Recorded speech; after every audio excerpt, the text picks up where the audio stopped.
So let's talk about loss. I started to write this the morning we heard that Dad had died. I wrote to my dad last night, even though I doubted that he would get the email. It was nothing that I hadn't said to him before, I just thought he should hear it again. I wanted to say thank you, and I wanted to make sure he understood that he had inspired me to do the good stuff, and I wanted him to know that I'd noticed the kindness and the patience. And as I was writing, I remember being just as certain that he wouldn't hear my message as I was that he would have died by breakfast time the following morning. And both were, as it turns out, true. He didn't get my message because he died during the night, but that was okay. There'll be enough time, I guess, for a reflection on personal grief. That's not for now. I just wanted to record a thought or two the day after my hero died. Not about him, but about the context and the circumstance and the situation. Because this series is supposed to be about pastoring the pandemic, and not to set my loss in that context would be, I think, a dereliction of duty. So let me tell you one or two random observations that have occurred so far since early Tuesday morning. Firstly, not everyone dies from coronavirus. Some people contract the disease and get better, others do not. It is as simple as that, and in my immediate family we're now at 50% either way. And the nature of this pandemic is that there are huge emotional swings even within the same family, let alone across communities and nations. And that is a difficult balance to get right for us as church. We are told that we should laugh with those who laugh and weep with those who weep, and so we should. Secondly, I want to highlight just a little of the extraordinary commitment and skill and care of the nursing and the medical staff caring for COVID patients out of my recent experiences. On Thursday I shall stand with Janet on the doorstep of our house, as we have done each week, and join in the national act of appreciation of those making huge sacrifices on our behalf.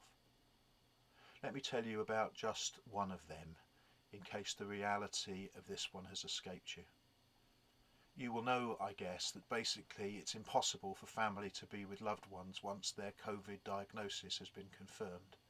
So in effect there is no visiting, there is no possibility of holding the hand of the person you love during the last hours and minutes of their life. And up and down the country, nurses are taking on that role. Extraordinary. We will make sure he's not on his own. We promise you. And had they got my email through a special system set up purely to allow families to communicate with patients they could not visit, which in itself is extraordinarily and amazing. Had they got my message, that nurse would have read it to my dad. And I need to tell you that I think that is a beautiful thing.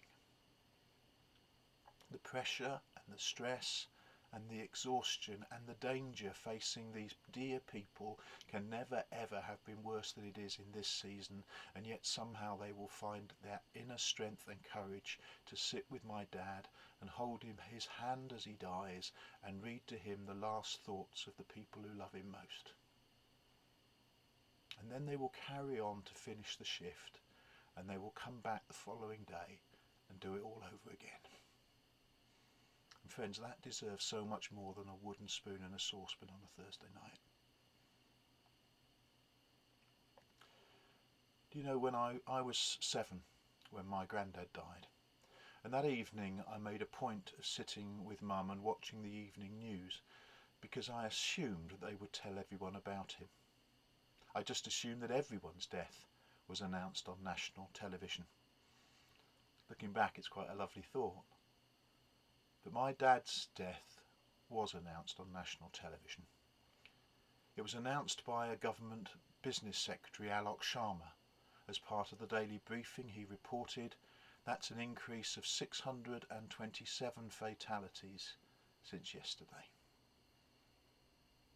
And with those words he announced the death of my father. Now, no one would have thought about those figures any differently if he had announced one less, 626 deaths the previous day rather than 627. One less death reported, and none of us would have noticed. But the shift from 626 to 627 deaths announced has cut my family so deep. So this is what I think we need to remember. This is what I've learned again. These numbers, as they are announced, they are never, ever, ever just statistics. Every single death breaks the heart of a family somewhere, and we need to do everything we can to keep the personal in the pandemic. We must not lose sight ever of the human story within the headline figures. Yes, trends are important. Yes, the R number needs to be watched. Yes, the numbers need to be crunched and the policies need to be announced. And yes, we need to adhere to them as we can and understand them. But in the end, if I have been reminded of anything, then I have been reminded about the pain behind those numbers and the individual people and the families and the nurses who stand within that pain. We must never see people as statistics, because our Heavenly Father refuses to see any of his children that way either, ever. Jesus made it as plain as he could when he said, "Are not 2 sparrows sold for a penny? Yet not one of them will fall to the ground outside your Father's care. And even the very hairs of your head are all numbered." Which, to be fair, in Dad's case, wouldn't make much of a tally. Stay safe. Still stay at home if you are able. And still stay close to God. God bless.